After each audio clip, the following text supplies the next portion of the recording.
Hey guys, in this video I'll walk you through step by step how to download and install GTA Vice City on your Windows 11 PC. First, open any web browser. I'm using Google Chrome. In the search bar, type Rockstar Games and press enter.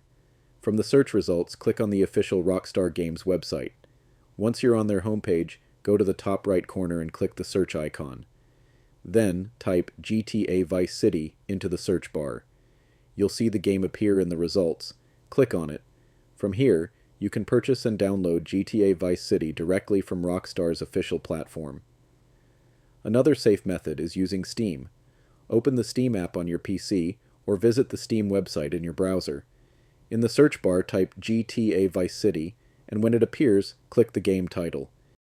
If asked, enter your date of birth, then click View Page. Now click Add to Cart, complete the payment process, and the game will begin downloading automatically after purchase. And that's it. You now know 2 safe and easy ways to download and install GTA Vice City on your PC. If you found this tutorial helpful, don't forget to like the video and subscribe for more step-by-step guides.